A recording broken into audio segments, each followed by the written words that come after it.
বন্ধুরা, ইলা রান্নাঘর থেকে আপনাদের সকলকে অনেক অনেক স্বাগত। আজ আমি বানাবো রুই মাছের মশলা কারি। তো চলুন, মাছগুলো প্রথমে আমি ধুয়ে নিয়েছি। এবার আমি মাছগুলোতে হলুদ কাশ্মীরি লঙ্কার গুঁড়ো,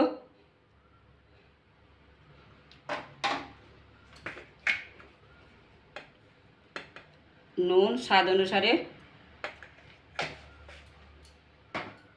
আগে এগুলোকে ভালো করে মাখিয়ে নেব।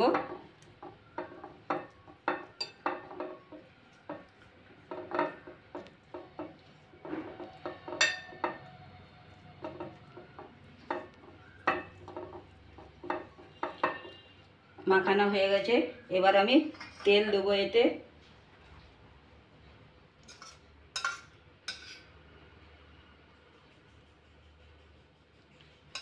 হলুদ আর লঙ্কা গুঁড়ো দিয়ে শুকনো শুকনো লাগছিল, তেল দিয়ে আরও ভালো করে মেখে নেব।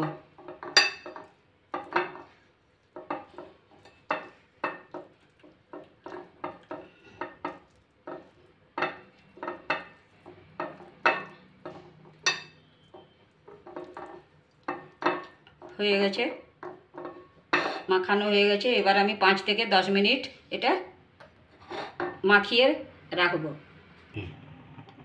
এবার আমি মাছগুলোকে ভেজে নেব। কড়াই গরম হয়ে গেছে, আমি সরষের তেল দিচ্ছি এখানে। এই রান্নাতে একটু তেল বেশি লাগে।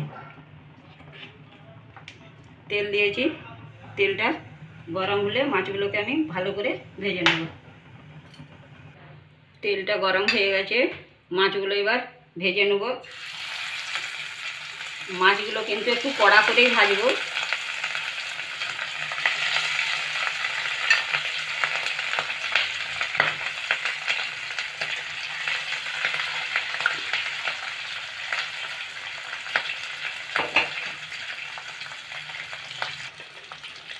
একটু নুন ছড়িয়ে দেবো, দিলে মাছটা এই যে ছিটকাচ্ছে, এটা ছিটকাবে না।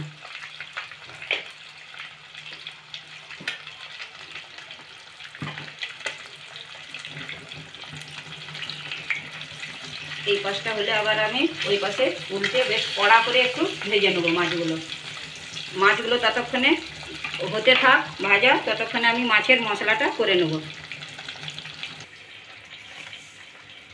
আমি মশলাটা করে নেব। আমি এখানে কালো সরষে দিচ্ছি। কালো সরষে এখানে আমি 2 চামচ নিয়েছি। এখানে আমি মাছ নিয়েছি 4 পিস, সেই কারণে 2 চামচ আমি সরষে দিচ্ছি। আপনারা যে অনুসারে মাছ নেবেন, হয়তো 6 পিস 8 পিস মাছ নিলে সেই অনুসারে সরষে দিতে হবে। তো আমি এখানে 2 চামচ কালো সরষে নিলাম।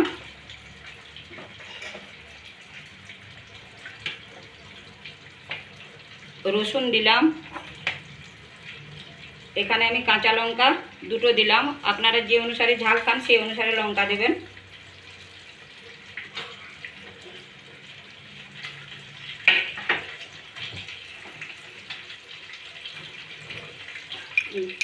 গোটা ধনে আমি 1 চামচ আর একটু দিলাম।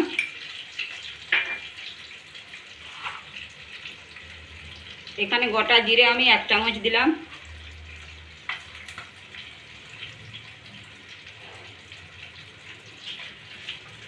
এখানে আমি গোটা গোলমরিচ দিলাম। সব এগুলো আমি একসাথে পিষে নেব। আর ধনে পাতাটা এগুলো আমি সব একসাথে পিষে নেব। এবার আমি এতে সামান্য একটু নুন দেব।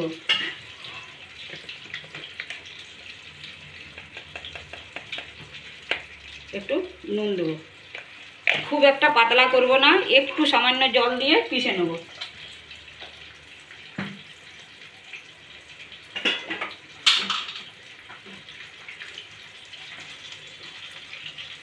ব্যাস,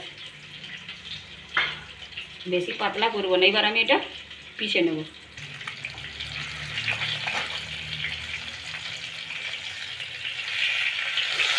এই পাশে উল্টে দেবো। এই পাশে যেভাবে একটু কড়া করে ভেজেছি, ঠিক এই পাশে ওইভাবে একইভাবে ভেজে নেব।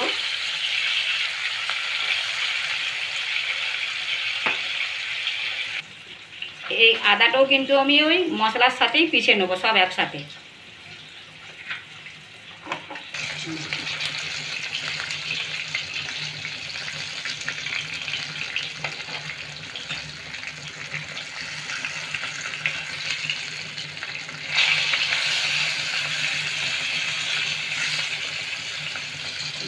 কিন্তু ভাজা হয়ে গেছে, এই যে একটু কড়া করে ভেজে নিয়েছি মাছগুলো, এবার আমি উঠিয়ে নেব।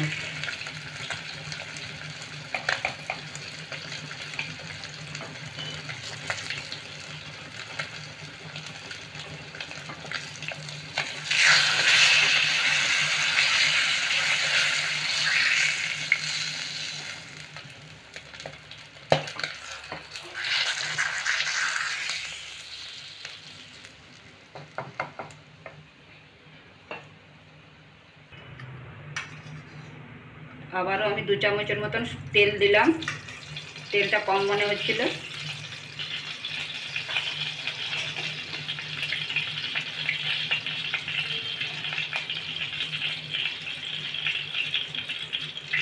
আমি এখানে 2টো ছোট এলাচ দিলাম, 1 চামচের মতন হলুদ দিয়ে দিলাম,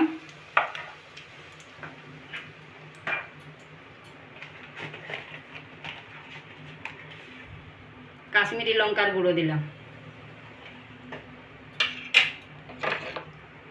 তেলের সাথে দিলাম, কালারটা ভালো আসবে।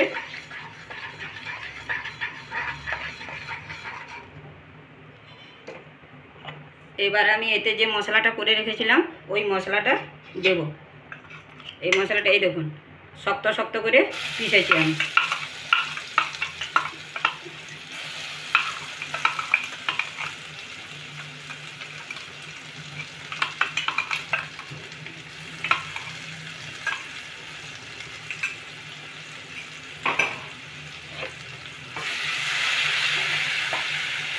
এই মশলাটা একটু কষে নেব ভালো করে। তারপরে একটা টমেটোকেও আমি এইভাবে পিষেই দেবো।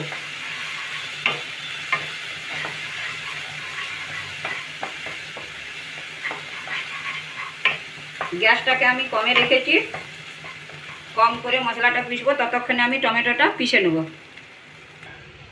এই একটা টমেটো, এই টমেটোটা আমি এতে পিষে নেব।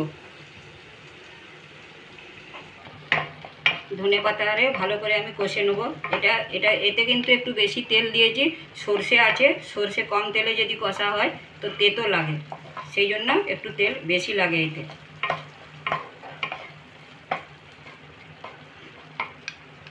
এটা আমার কষা হয়ে গেছে, এবার আমি টমেটো যেটা পিষে নিলাম সেটা আমি দিলাম।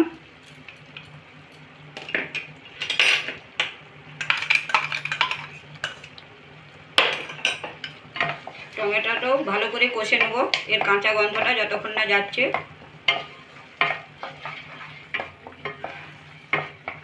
মশলাটা আমি কষে নিয়েছি, গন্ধটা কিন্তু খুব সুন্দর বেরোচ্ছে। আমি এখানে মশলা পিষার সময় নুন দিয়েছিলাম, সেই কারণে নুন আমি দিই না। এখন আমি একটু নুন দেব।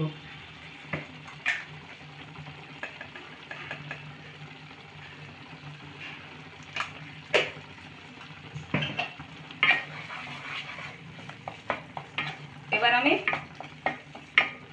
জল ঢেলে দেবো।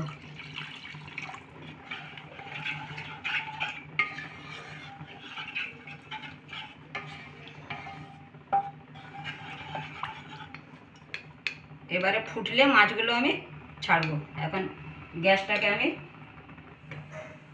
মিডিয়ামে রাখলাম। ফুটে গেছে, এবার আমি মাছগুলো ছেড়ে দেবো।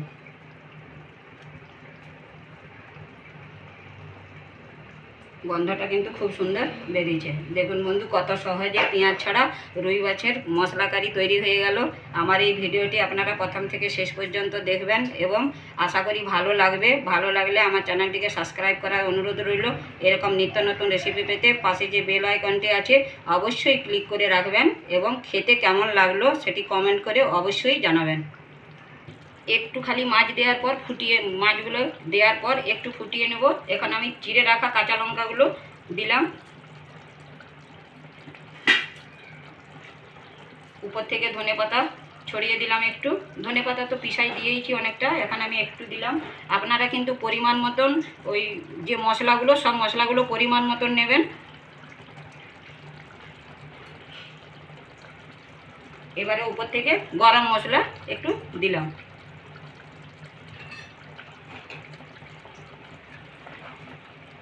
দেখুন কালারটা কত সুন্দর এসছে। এই রান্নাতে একটু তেলটা বেশি লাগে। তো চলুন, আমার কিন্তু হয়ে গেল রুই মাছের মশলা কারি। গ্যাস অফ করলাম। এবার আমি সার্ভ করব। এই দেখুন পরিবেশন করে দিলাম। কি সুন্দর হয়েছে, কালারটা কত সুন্দর এসেছে। তো চলুন বন্ধু, এরকম নিত্য নতুন ভিডিও পেতে আমার চ্যানেলটিকে অবশ্যই সাবস্ক্রাইব করুন এবং পাশে থাকুন। আজ এই পর্যন্তই, আবারও দেখা হবে অন্য কোনো নতুন ভিডিওর সাথে। ততক্ষণে সবাই খুব খুব ভালো থাকুন এই কামনা করি। নমস্কার।